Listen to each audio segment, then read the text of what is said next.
श्री स्वामी समर्थ समर्थ क्लासेसमध्ये तुमच्या सगळ्यांचे स्वागत आहे. स्टुडंट्स, आज आपण 9th स्टँडर्डमधील प्रॉब्लेम सेट 9 पाहणार आहोत. त्यामधील क्वेश्चन नंबर 1 पासून क्वेश्चन नंबर 5 पासूनचे क्वेश्चन्स आहेत ते आपण आधीच्या व्हिडिओमध्ये पाहिले आहेत. आज आपण काय क्वेश्चन नंबर 6 पासूनचे क्वेश्चन्स आपण या व्हिडिओमध्ये पाहणार आहोत. क्वेश्चन नंबर 6 मी ॲज इट इज काय लिहून घेतलेलं आहे. Find the volume of a sphere if it's surface area is 154 centimetre square. आता तुम्ही बघितलं तर इथं आपल्याला फाइंड करायचं आहे व्हॉल्यूम ऑफ ए स्पियर. स्पियरचं व्हॉल्यूम फाइंड करायचं आहे आणि आपल्याला काय त्याचा सरफेस एरिया दिलेला आहे. ओके, फर्स्ट आपल्याला जे दिलेलं आहे ते काय आपण ॲज इट इज लिहून घेऊया. द सरफेस एरिया क्वेश्चनमध्ये जे दिलेलं असतं ते आपल्याला काय फर्स्ट ॲज इट इज लिहून घ्यायचं असतं. Is equal to 154 centimetre square. Okay, आणि आपल्याला काय फाइंड करायचं आहे तर व्ही म्हणजेच काय व्हॉल्यूम फाइंड करायचं आहे. आणि आपल्याला इथं सरफेस एरिया दिलेला आहे, त्यामुळं surface area of a sphere याचा फॉर्म्युला यूज करायचा आहे. ओके, जे दिलेलं असतं त्याचा फॉर्म्युला यूज करायचा.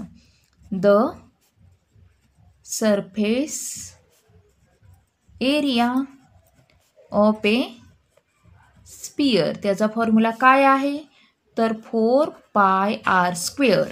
आणि हे जे सगळे फॉर्म्युले आहेत ते तुमच्याकडे एकदम परफेक्ट लर्न पाहिजेत. ओके, म्हणजे तुमच्या लगेच लक्षात येते की काय लिहायचं ते. देअरफॉर आता सरफेस एरिया काय आहे तर 154 is equal to 4 into pi म्हणजेच काय 22/7 आणि आर आपल्याला काय आता फाइंड करावं लागणार आहे. Okay, therefore 154. आता तुम्ही बघितलं तर हा जो नंबर्स असतो डिनॉमिनेटरचा तो ह्या साईडला म्हणजे आणल्यानंतर काय होणार तो वरती मल्टिप्लायला जाणार आहे न्यूमॅरेटरला, म्हणजेच इंटू 7 अपॉन आणि हे जे वरचे नंबर्स आहेत न्यूमॅरेटरचे ते खाली येणार आहेत, म्हणजेच 4 इंटू 22 इज इक्वल टू आरचा स्क्वेअर. ओके, आता बघा डायरेक्ट मला वाटतं 22 डायरेक्ट भाग जातो. 22 1 22 22 7 154. ओके, आणि त्यासाठी तुम्हाला काय किमान 25 पर्यंतचे टेबल्स तरी लर्न पाहिजेतच. म्हणजेच काय आलं बघा आता देअरफॉर आरचा स्क्वेअर इज इक्वल टू 7 7 49 आणि अपॉन 4. ओके, देअरफॉर आरचा स्क्वेअर इज इक्वल टू तुम्ही हे बघितलं तर कशाचा स्क्वेअर येतोय 49 7चा स्क्वेअर आणि 4 आहे 2चा स्क्वेअर येतोय, right. Therefore R is equal to आता आर इज इक्वल टू आपल्याला काढायचं आहे. हे सगळे स्क्वेअर आहे ते काय कॅन्सल होणार आहेत, त्यामुळे 7/2 हे काय येणार आहे आर येणार आहे सेंटीमीटर. ओके, आता आपल्याला the volume of a sphere हा फॉर्म्युला काय यूज करायचा आहे. The volume of a sphere आता फॉर्म्युला काय आहे तर 4/3 πr³. ओके, आणि बघा आता इज इक्वल टू 4/3 पाय म्हणजेच काय तर 22/7 आणि आर इज इक्वल टू आपल्याला काय घ्यायचं आहे 7/2. आता आपल्याला क्यूब घ्यायचा आहे त्यामुळे हे काय 3 टाइम्स लिहू शकतो आपण. ओके, म्हणजे 7/2 इंटू 7/2 इंटू 7/2. ओके, आता 7 7 हे काय 2 कॅन्सल होणार आहे वरती आणि खाली आलेलं आहे. म्हणजे नंबर्स राहिलेत ते आपण काय लिहून घेऊया. वरचे न्यूमॅरेटरचे नंबर्स कोणते राहिलेत 4 इंटू 22 इंटू 7 इंटू 7. खाली नंबर्स बघा कोणते राहिलेत 3 इंटू 2 इंटू 2 इंटू 2. ओके, आता फर्स्ट बघूया आता आपण कितीनं डिवाइड होतोय. 2 1 2 2 2 4. ओके, आणि इथं 2 1 2 आणि इथं काय 2 1 2 2 1 2. ओके, म्हणजे कोणते नंबर्स राहतात 2 into 11 into 7 into 7 upon 3 into 2. आता हे 2 2 कॅन्सल होणार आहे, राईट. आणि त्यामुळे नंबर्स बघा किती राहतात 11 इंटू 7 7 49. Okay, upon 3, right. आणि इज इक्वल टू काय आलेलं आहे 11 इंटू 49 अपॉन 3. आता आपण ह्या दोन्हीचं काय मल्टिप्लिकेशन करूया. ओके, म्हणजे 1 9 9 किंवा 11 डायरेक्ट भाग आलेला तरी चालते. 11 9 99. ओके, आणि 11 4 44 आणि प्लस आपण प्लस 9 केलं की किती येणार आहे तर 53. ओके 53 म्हणजेच किती आलं 539/3. ओके आणि आता आपल्याला ह्याचं काय डिव्हिजन करायचं आहे डायरेक्टही करू शकतो मी आता इथं घेते बघा 3 5 39 3 1 3 ओके मायनस केलं 2 राहिलं 3 आणि 3 7 21 मायनस केलं किती राहणार 2 राहणार आहे नेक्स्टचा नंबर 9 राईट आणि कितीनं भाग घालवू शकतो तर 3 9 27 ओके मायनस केलं नंतर किती आता 2 राहणार आहे राईट पण आता नंबर संपलेत आपल्याला पॉईंट द्यायचा आहे इथं 0 वाढवायचं आहे ओके आणि 3 6 18 राईट आणि मायनस केलं 2 राहणार आहे नंतर नेक्स्ट 0 घेतलं की नंतर आणि 6नंच भाग जाणार आहे 3 6 18 राईट ओके म्हणजेच किती येणार आहे आपण किती जरी असं हे करत बसलं तर 6 6च पुढं येणार आहे ओके म्हणजेच आता आपण 179 आता 6 पुढे येणार आहे त्याच्याऐवजी मग आपण 6 आणि 7 लिहू शकतो ओके म्हणजेच 179.67 सेंटीमीटर आणि क्यूब ओके हे काय ह्याचं युनिट होते म्हणजेच आपलं the volume of the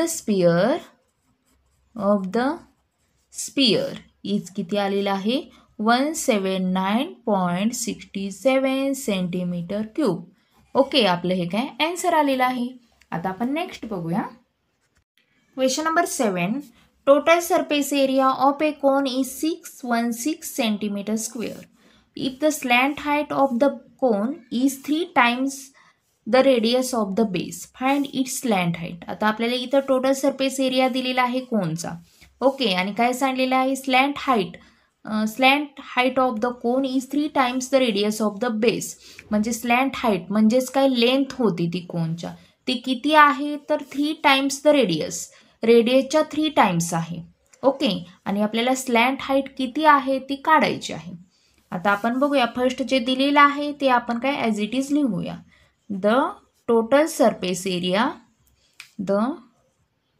total surface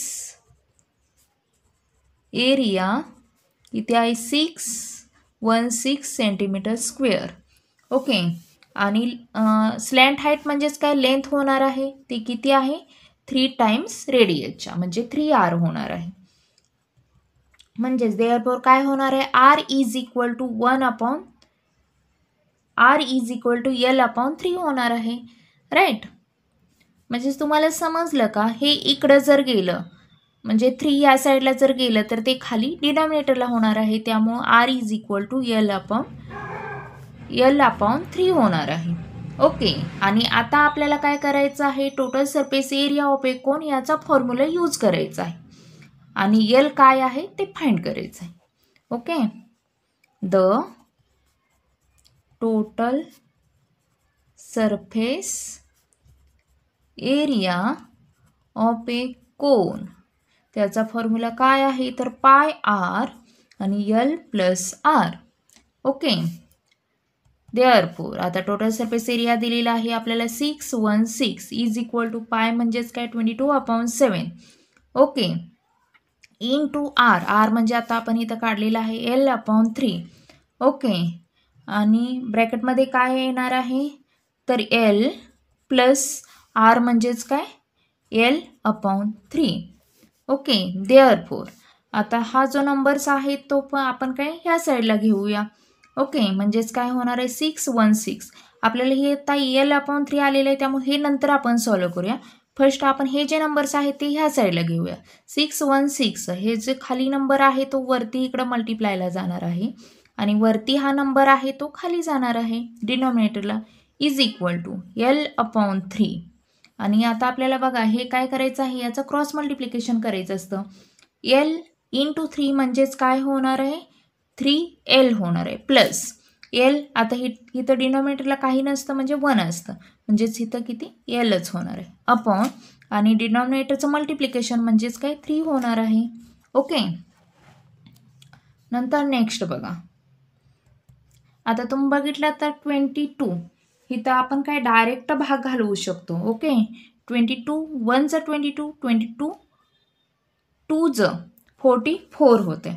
61 आणि ह्याच्यामधून 44 गेलं की किती राहणार आहे, तर 7 राहते. ओके, 5 राहते, 1 राहते. ओके, इथं 5 होणार, इथं 11 होणार, म्हणजे 17 राहते. नेक्स्टचा नंबर 6 आहे आणि 22 8चं 176 होते, त्यामुळं 28 येते. म्हणजेच 28 × 7 इज इक्वल टू, आता बघा काय होणार आहे, L/3 इंटू म्हणजे 3L प्लस L काय होणार आहे, 4L/3.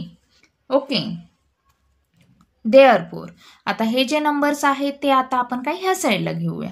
28 × 7, आता हे जे नंबर्स आहेत खाली नंबर आहेत ते वरती मल्टिप्लायला जाणार आहेत, राईट. आणि हा जो नंबर आहे वरचा तो खाली जाणार आहे ह्या साईडला येताना, इज इक्वल टू, आता L × L, फक्त L राहिलेला आहे त्यामुळे हे काय Lचं स्क्वेअर होणार आहे. ओके, आणि आता आपण बघूया डिवाइड कशानं होतंय. आता इथं तुम्ही बघितलं तर 428 आहे, डायरेक्ट भाग जातोय. 4 1 4, 4 7 28, म्हणजे इथं काय राहतंय 7 × 7, देअरफोर 7 × 7 × 3 × 3 इज इक्वल टू Lचा स्क्वेअर. ओके, देअरफोर Lचा स्क्वेअर इज इक्वल टू, तुम्ही बघितलं तर हे 7 2 टाइम्स आलेलं आहे त्यामुळे आपण 7चा स्क्वेअर लिहू शकतो. 3 2 टाइम्स आलेला आहे त्यामुळे आपण इथं काय 3चा स्क्वेअर लिहू शकतो. ओके, म्हणजेच आता हे स्क्वेअर कॅन्सल होणार आहे त्यामुळे therefore L is equal to 7 3चं किती होतं आहे तर 21. Okay, 21 centimetre, right. देअरफोर त्यामुळे आता आपली स्लॅन्ट हाईट म्हणजेच काय L आलेलं आहे ते किती आहे तर 21. Therefore the slant height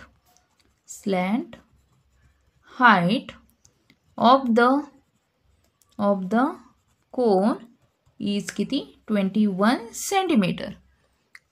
okay, आता नेक्स्ट बघूया. Question number 8. The inner diameter of a whale is 4.2 centimeter and its depth is 10 meter. Find the inner surface area of the whale.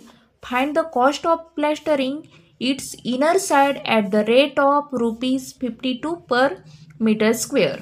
Okay, आता बघा आपल्याला इथं वेल एक आहे ती काय सांगलेलं आहे, त्याचा इनर डायमीटर 4.20 मीटर सांगलेले आहे आणि डीप्थ सांगलेले आहे 10 मीटर, राईट. आणि त्याचा आपल्याला फाइंड फर्स्ट करायचा आहे इनर सरफेस एरिया त्या वेलचा किती आहे तो, आणि नंतर बघा फाइंड आता त्याचं कॉस्ट ऑफ प्लॅस्टरिंग हेही आपल्याला इनर साईडचं किती आहे तेही आपल्याला फाइंड करायचं आहे. आणि त्याचा रेट सांगितलेला आहे, रेट ऑफ किती 52 पर मीटर हा त्याचा रेट आहे. ओके, फर्स्ट आपल्याला जे दिलेलं आहे ते आपण काय ॲज इट इज लिहून घेऊया. ओके, म्हणजेच काय आता हिअर आता आपल्याला कशाचं वेलचं काढायचं आहे त्यामुळे हे सिलेंड्रिकल शेप होतोय. आता समजा ही आता वेल आहे. ओके, वेल झाली. हे काय सिलेंड्रिकल शेप होतोय आणि हा डायमीटर म्हणजे ही डायमीटर फुल हा डायमीटर असणार आहे. ओके, आणि तो किती दिलेला आहे बघा आता 4.20 दिलेला आहे. ओके, आणि नंतर आपल्याला काय सांगितलेलं त्याची डिप्थ म्हणजे हे जे खोली आहे ती किती सांगितलेलं आहे 10 मीटर आहे. ओके, आणि आपल्याला काय आता फर्स्ट त्याचं इनर सरफेस एरिया काढायचं आहे. जे दिलेलं आहे ते फर्स्ट आपण ॲज इट इज लिहून घेऊया. ओके, आता काय इथं D is equal to 4.20 metre. आता आपल्याला काय त्याचा रेडियस काढावा लागणार आहे का, तर आपल्याला काय आता सरफेस एरिया आपल्याला हा फॉर्म्युला यूज करायचा आहे. त्यामुळे रेडियस काय होणार आहे R is equal to D/2 होणार. म्हणजेच रेडियस काय होणार आहे तर 420.2 म्हणजेच 2 2 4.2 1 2. ओके, म्हणजेच किती 2.1 मीटर होणार आहे. ओके, आणि त्याची डिप्थ किती दिलेली आहे, डिप्थ म्हणजेच काय होणार आहे हाईट. ओके, H होणार आहे. H इज इक्वल टू किती 10 मीटर. ओके, आता आपल्याला फॉर्म्युला यूज करायचा आहे म्हणजे surface the curved surface of a cylinder ह्याचा फॉर्म्युला यूज करायचा आहे.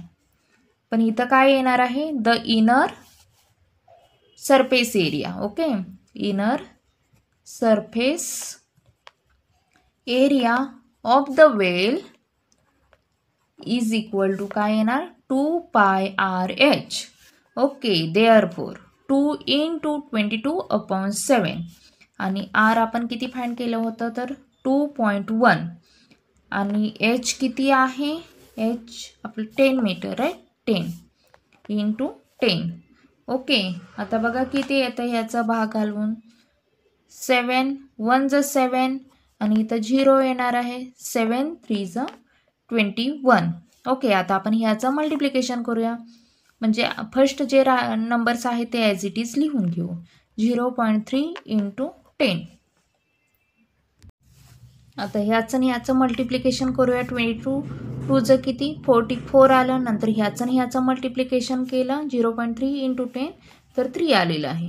ओके, 44 × 3 आता किती होते बघा, 4 3 × 12 2 1 कॅरी ओव्हर 4 3 × 12 +1 132. ओके, 132 आणि याचं युनिट येणार आहे मीटर स्क्वेअर. हे आलेलं आहे आपल्याला inner surface area of the well आलेलं आहे. म्हणजे आपण हे फर्स्टचं सॉल्व केलेलं आहे. पण आपल्याला आता कॉस्ट ऑफ प्लॅस्टरिंग आपल्याला काढायचं आहे आणि त्याचा रेट दिलेला आहे 52 पर मीटर. म्हणजे आपल्याला 132 × 52 केलं की आपल्याला हे काय कॉस्ट ऑफ प्लॅस्टरिंग भेटणार आहे.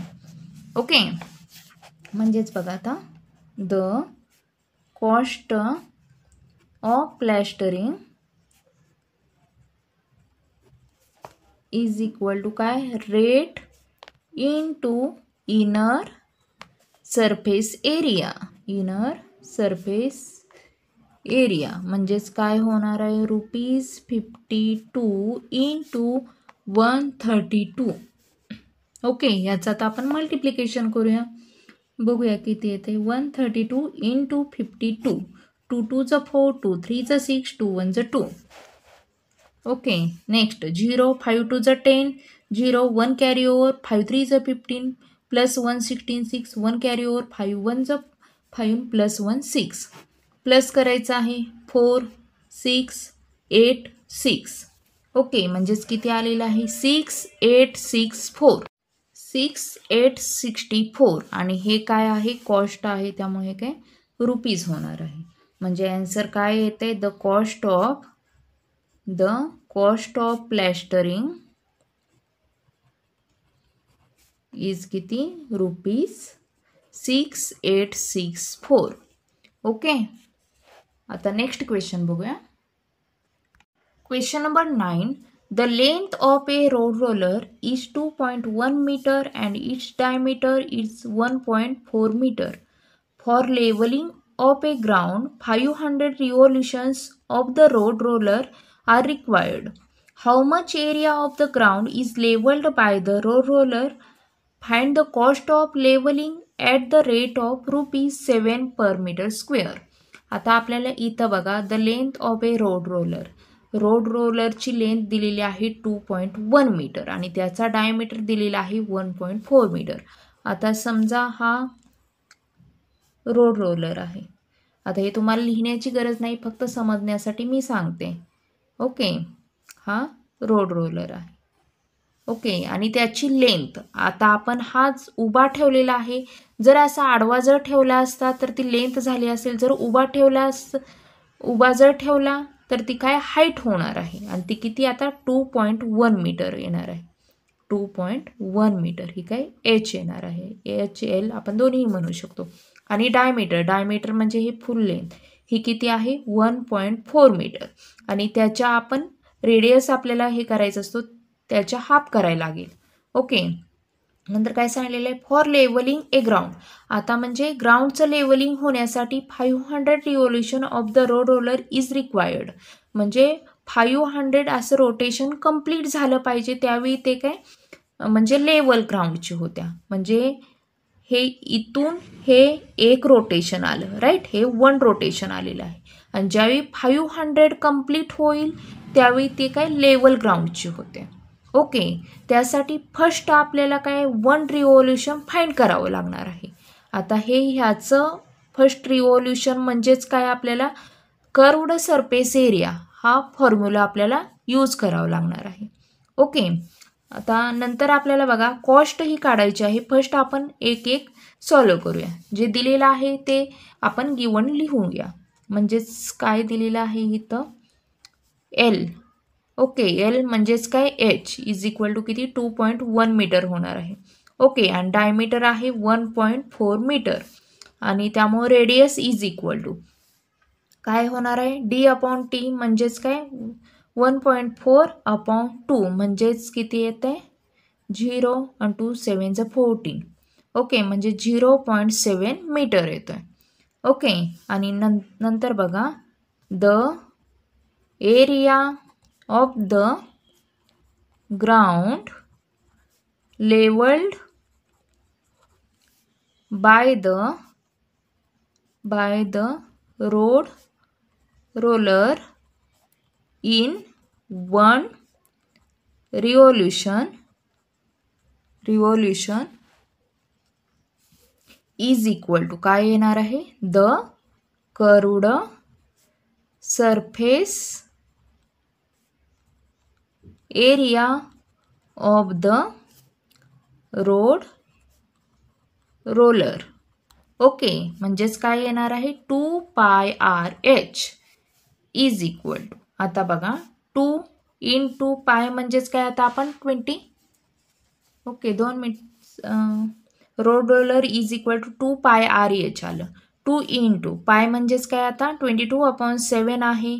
आर आपण काढलेला आहे किती 0.7 आहे आणि एच म्हणजेच किती आता 2.1 आहे.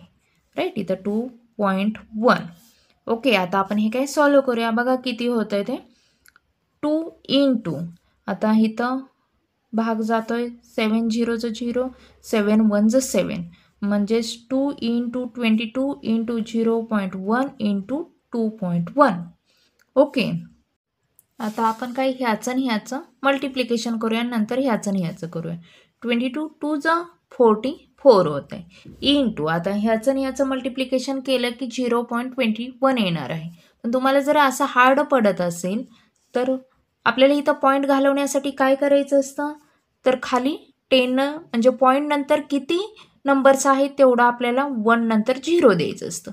ओके, तसंच इथंही आपल्याला म्हणजे पॉईंट नंतर 1 नंबर आहे त्यामुळं खाली आपल्याला 10 आपण काय डिवाइड केलेलं आहे.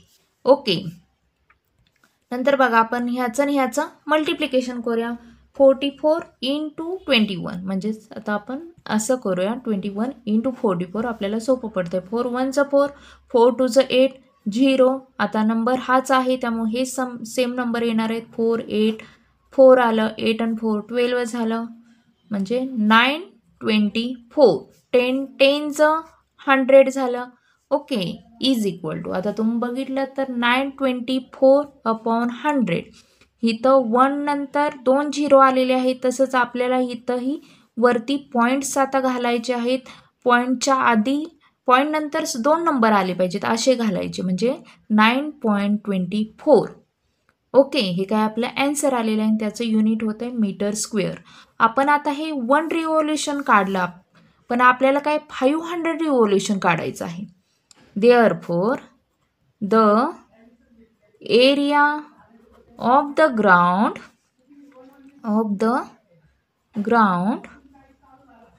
leveled in